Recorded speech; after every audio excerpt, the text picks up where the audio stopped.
राजा परीक्षित ने पूछा, भगवान के बड़े अद्भुत कर्म हैं, हमने सुना भगवान ने मत्स्यावतार धारण किया। तो ये मत्स्यावतार, मत्स्य योनि, एक तो यूं ही लोक निंदित है, दूसरे तमोगुणी और असह्य परतंत्रता से युक्त है। तो सर्वशक्तिमान होकर भगवान ने ये मत्स्य रूप क्यों धारण किया? भगवान महात्माओं के कीर्तनीय परम पावन चरित्र करने वाले हैं, इसलिए हम सुनना चाहते हैं भगवान के मत्स्य अवतार को। श्रुत जी कहते, शौनकादि ऋषियों, जब राजा परीक्षित ने भगवान श्री सुखदेव जी से यह प्रश्न किया, तब उन्होंने विष्णु भगवान के पावन चरित्र जो मत्स्यावतार से युक्त है उसका गान किया। श्री सुखदेव जी कहते, परीक्षित, यूं तो भगवान सबके एकमात्र प्रभु हैं, पर वे गौ, ब्रह्म ऋषि, देवता, साधु, वेद, धर्म, अर्थ, इनकी रक्षा के लिए जब जहां जैसा अवसर आया वैसा शरीर धारण किया। वे सर्वशक्तिमान प्रभु वायु की तरह नीचे ऊंचे छोटे बड़े सभी प्राणियों में अंतर्यामी रूप से लीला करते रहते हैं, परंतु उन प्राणियों के बुद्धिगत गुणों से वे छोटे बड़े या ऊंचे नीचे नहीं हो जाते, क्योंकि वे समस्त प्राकृत गुणों से रहित निर्गुण हैं। अब सुनो मत्स्यावतार की कथा।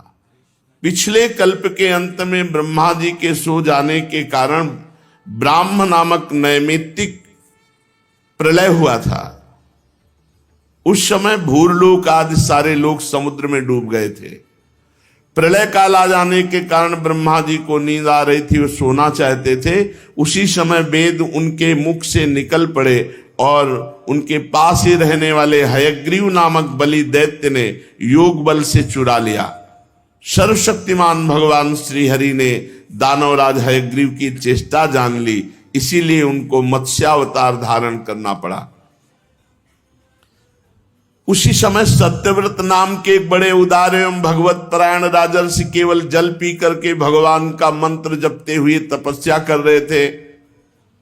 वही सत्यव्रत वर्तमान महाकल्प में विवस्वान सूर्य के पुत्र श्राद्ध देव के नाम से विख्यात हुए और उन्हें भगवान ने वैवस्वत मनु बना दिया।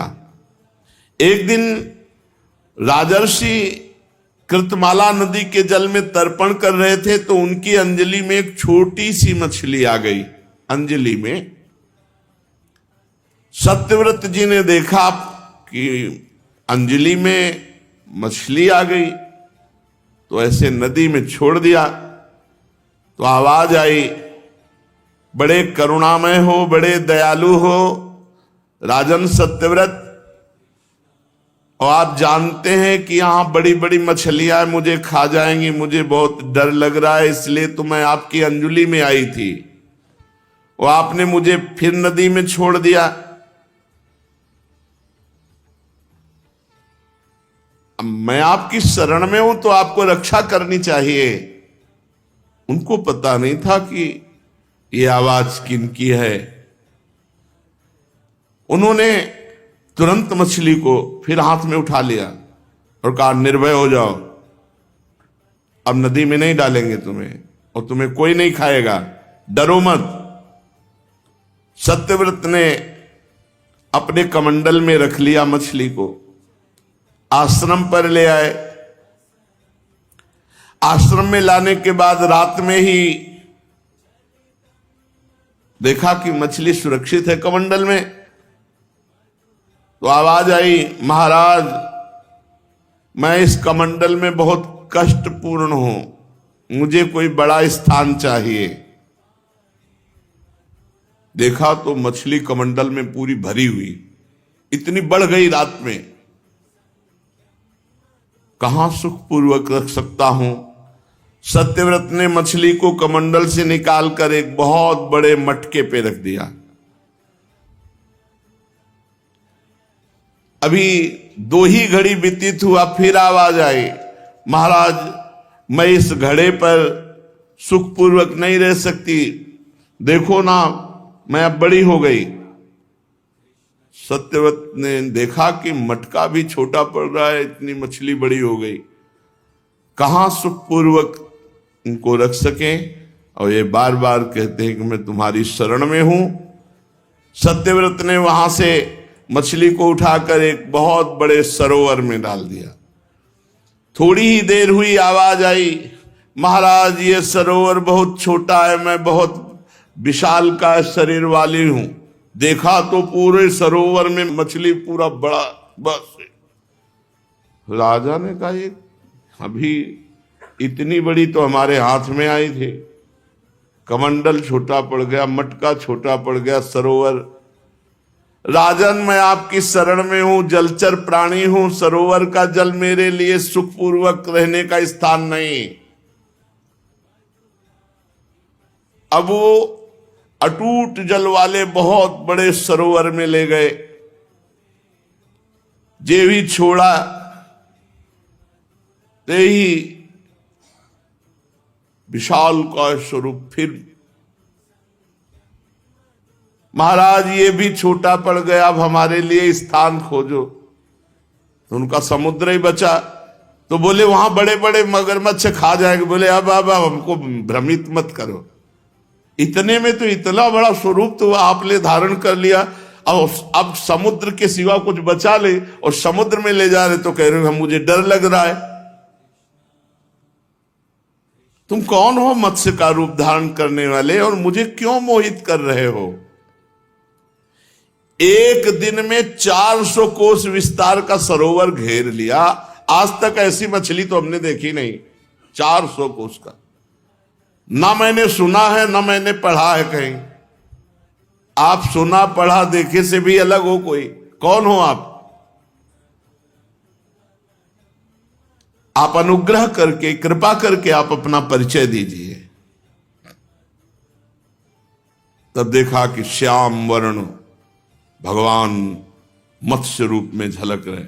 कहा ओहो, आप तो साक्षात सर्वशक्तिमान सर्वांतर्यामी अविनाशी श्री हरि हैं मत्स्य रूप में। ये तो परम अनुग्रह किया, जलचर रूप धारण किया। पुरुषोत्तम, आप जगत की उत्पत्ति स्थिति और प्रलय के स्वामी हैं।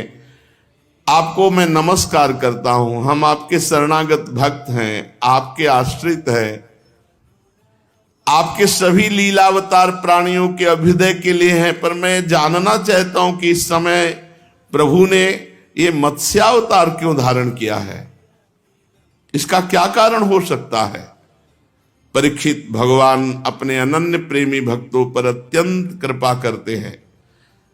जब जगतपति मत्स्य भगवान अपने प्यारे भक्त राजर से सत्यव्रत की प्रार्थना सुनी तो उनका परम प्रिय और हित करने के लिए, साथ ही कल्पांत के प्रलयकालीन समुद्र में विहार करने के लिए उनसे कहा, सत्यव्रत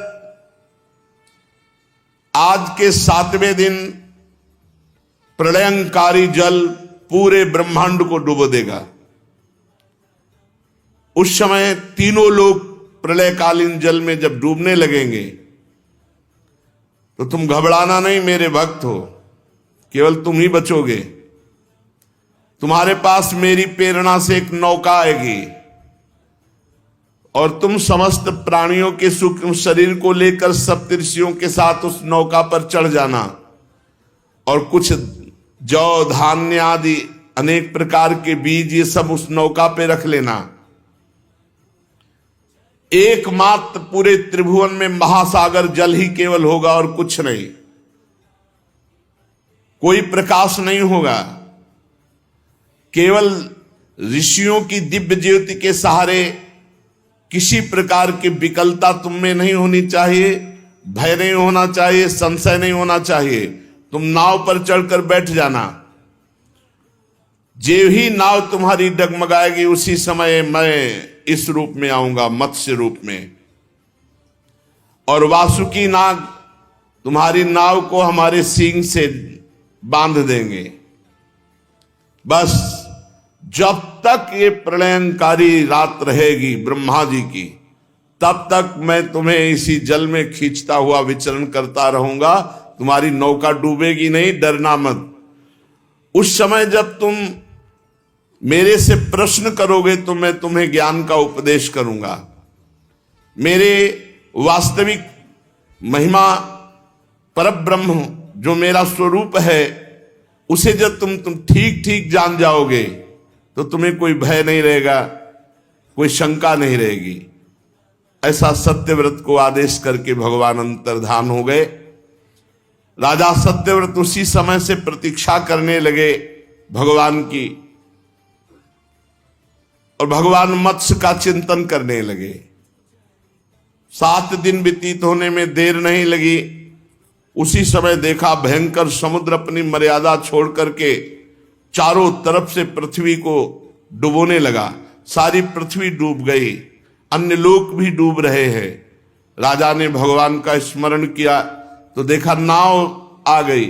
तब धान्य, अन्य बीज, सप्तऋषियों को लेकर नाव पर बैठ गए, और सप्तऋषियों ने बड़े प्रेम से राजा सत्यव्रत से कहा, राजन भगवान ही बचा सकते हैं, क्योंकि प्रलयंकारी तूफान चल रहा है, इसलिए जल्दी तुम स्मरण करो मत्स्य भगवान का। जे भी ध्यान किया तो जैसे स्वर्ण का पहाड़ ऐसे देदीप्यमान कांति शरीर की भगवान मत्स्य वहां पधारे, और वासुकी नाग भगवान की प्रेरणा से आकर के नौका, और भगवान की एक सींग था मत्स्य भगवान, उसमें ऐसे सत्यव्रत प्रसन्न होकर भगवान की स्तुति की कि हे प्रभु, संसार के जीवों का आत्मज्ञान अनादि अविद्या से ढक गया है, इसी कारण वे संसार के अनेकानेक क्लेशों के भार से पीड़ित हो रहे हैं। देखो ये आएगा, विनाशकारी प्रलय आएगा, समय समय पर सब होता है। उनके लिए तो मत्स्य भगवान आ गए, नौका आ गई, कह रहे थे सब खान पान की सामग्री, और सप्तऋषि अपने लिए जुगाड़ नहीं है, इसलिए भजन करके पहले ही भगवान को प्राप्त हो जाओ। बहुत ये संसार बड़ा भयावह है, बड़ा दुखद है, बहुत दुखद है। किस समय कब कौन सी जरा सा पृथ्वी हिली कि पूरे प्रांत के प्रांत नष्ट हो जाते हैं।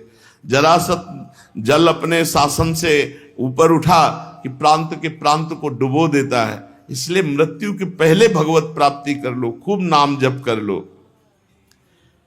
महाराज सत्यव्रत ने मत्स्य भगवान का स्तवन किया। मत्स्य रूपधारी पुरुषोत्तम भगवान ने प्रलय के समुद्र में विहार करते हुए उन्हें अपने आत्म तत्व का ज्ञान कराया।